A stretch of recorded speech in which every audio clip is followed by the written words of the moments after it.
ଜୟ ଜଗନ୍ନାଥ।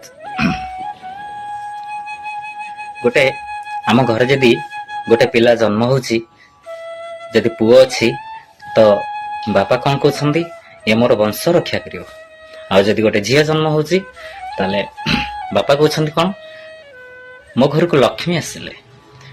କିନ୍ତୁ ବାସ୍ତବରେ ଛୋଟ ପିଲା ଯେତେବେଳେ ଜନ୍ମ ହଉଛି ବାପା ମା ଏଇ ଭାବନା ରଖୁଛନ୍ତି, କିନ୍ତୁ ଆମେ ତାକୁ ଯେତେବେଳେ ଲାଳନ ପାଳନ କରି ବଡ କରୁଛନ୍ତି, ତାଙ୍କୁ କୋଉ ଦିଶାରେ ବଡ କରୁଛନ୍ତି, ଆମେ କୋଉ ବିଚାରଧାରାରେ ଆମେ ତାଙ୍କୁ ତିଆରି କରୁଛନ୍ତି,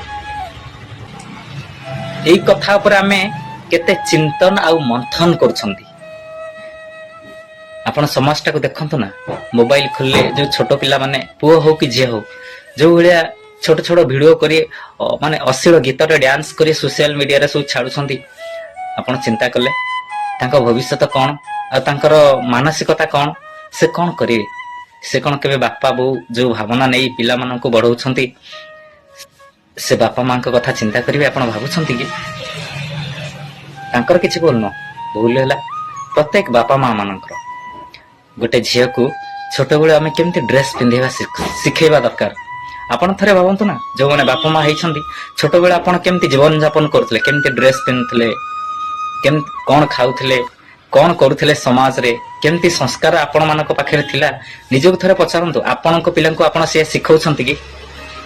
ତ ଆପଣଙ୍କ ପରି ସେ ହେବେ କେମିତି? କାହିଁକି ନା ଆମର ଏଇ ମୁଣ୍ଡଟା ଗୋଟେ ଜଷ୍ଟ ମୋବାଇଲର ମେମୋରି ପରି, ଆଉ ସେ ମେମୋରିରେ ଆମେ ଯାହା ଲୋଡ କରିବେ ସେଇଟା ହିଁ ଦେଖିବା। କିନ୍ତୁ ଆମେ ଛୋଟବେଳୁ ସେ ମେମୋରିରେ କଣ ଲୋଡ କଲେ? ଆମେ କିଛି ବି ଲୋଡ କରିନି, କିଛି ବି ଲୋଡ କଲେ ନାହିଁ, ଖାଲି ଛାଡିଦେଲେ। ଆଉ ସେ ଯେତେବେଳେ ବଡ ହେଲେ, ଆସ୍ତେ ଆସ୍ତେ ସ୍କୁଲକୁ ଗଲେ, କଲେଜକୁ ଗଲେ, ତାଙ୍କ ମେମୋରିରେ ସେ ସବୁ ନିଜେ ନିଜେ ଲୋଡ କଲେ। କଣ ଲୋଡ କଲେ? ସମାଜଟା, ବିଚାରଧାରା ବାହାରେ ଯୋଉ ମାନେ ଅପସଂସ୍କାର ସଂସ୍କୃତି ସବୁ ଯାକ ଭରିଲେ। ତ ସେ ଯେତେବେଳେ ବଡ ହେଇଯାଉଛନ୍ତି, କେମିତି ଆପଣଙ୍କୁ ମାନିବେ? ଆଜିକା ଡେଟରେ ଦେଖନ୍ତୁ, 80% ଝିଅ ଆଉ ପୁଅ ମାନେ ତାଙ୍କ ନିଜ ଇଚ୍ଛାରେ ସେ ତାଙ୍କର ଲାଇଫ ପାର୍ଟନର ଖୋଜୁଛନ୍ତି। ଆଉ ଯଦି ଆପଣ ପ୍ରତିବାଦ କରୁଛନ୍ତି, ତାହେଲେ ଝିଅକୁ ପାଇପାରୁନାହାନ୍ତି ବା ପୁଅକୁ ବି ପାଇପାରୁନାହାନ୍ତି। ଏସବୁ କାହିଁକି ହଉଛି? ଏଥିରେ ଚିନ୍ତନ ମନ୍ଥନ କରନ୍ତୁ। ଆଉ ଆଜିକା ଡେଟରେ ଯୋଉ ଛୋଟ ଛୋଟ ପିଲାମାନେ ଯୋଉ ଭଳିଆ ଭିଡିଓ ବନେଇ ଛାଡୁଛନ୍ତି, ତାଙ୍କ ବାପା ମା ମାନେ କଣ ଦେଖି ପାରୁନାହାନ୍ତି ୟାକୁ? ଥରେ ତ କୁହନ୍ତୁ ନା, ଏସବୁ ଠିକ ନୁହଁ ବୋଲି ତାଙ୍କୁ କୁହନ୍ତୁ ନା। ତାଙ୍କୁ ଆପଣ ସପୋର୍ଟ ଦଉଛନ୍ତି, ସେ କଣ ଏଇ ମୋବାଇଲରେ ଛୋଟ ଛୋଟ ଭିଡିଓରେ ନାଚିକି ସେ ଗୋଟେ ଭଲ ଉପରକୁ ଯାଇପାରିବେ କି? ଥରେ ଭାବନ୍ତୁ, ଯାଇପାରିବେ କି? ଯାଇପାରିବେ ନାହିଁ। କିନ୍ତୁ ସେଇ ଛୋଟ ଛୋଟ ଭିଡିଓ ଯୋଉ ବନାଉଛନ୍ତି, ତା ଦ୍ଵାରା ଅଲଗା ପିଲାମାନେ କଣ ଶିଖୁଛନ୍ତି? ସିଏ ବି ଛୋଟ ଛୋଟ ଭାଇ ଭଉଣୀ ଯୋଉ, ତାଙ୍କଠୁ କଣ ଶିଖିବେ? ସିଏ ବି ଶିଖିବେ, ଆମେ ବି ଏମିତି ବଡ ହେଲେ, କଲେଜ ଗଲେ ଏମିତି ଅଶ୍ଳୀଳ ଗୀତରେ ଡ୍ୟାନ୍ସ କରିକି ସୋସିଆଲ ମିଡିଆରେ ଛାଡିବୁ।